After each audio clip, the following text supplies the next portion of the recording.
Saddam Hussein کی سینا اور اس لڑکے کی آبدید۔ مجھے بہت بھیانک احساس ہو رہا تھا۔ میں نے اپنی آنکھوں کے سامنے اپنی ماں کی ہتیا ہوتے دیکھی تھی۔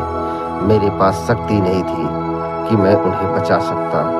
میرے پاس اتنا دماغ نہیں تھا کہ میں ان کی رکشا کر سکتا۔ اس کے بعد میں نے اپنی دونوں بہنوں کو موت کے گھاٹ اترتے ہوئے دیکھا تھا۔ انہوں نے کیول میری ماں اور بہنوں کو نہیں بلکہ میرے پورے پریوار و میرے پورے رشتہ داروں کو بھی مار دیا تھا۔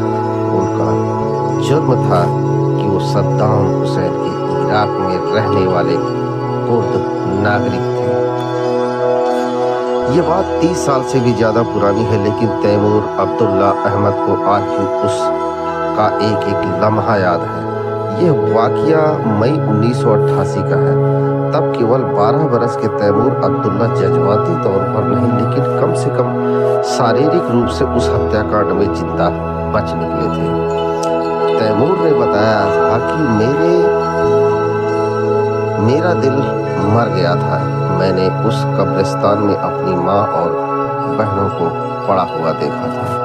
اس تیمور کو بھی گولی ماری گئی تھی، لیکن یہ گولی اس کی بانہ میں لگی تھی اور وہ اندھیرے کا فائدہ اٹھا کر گڈھے سے رینگتے ہوئے نکل آئے تھے۔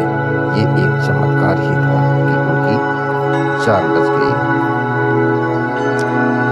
جون مہینے میں عراق کے ادھیکاریوں نے اس جگہ کی کھدائی شروع کی جس کے بارے میں تیمور کو لگتا ہے کہ وہیں ان کے رشتہ دار دفن ہیں، لیکن ادھیکاریوں نے احمد کو خبر نہیں دی۔ اب عراقی ادھیکاری ان اوشیشوں کو دوبارہ عراق کے کرد علاقے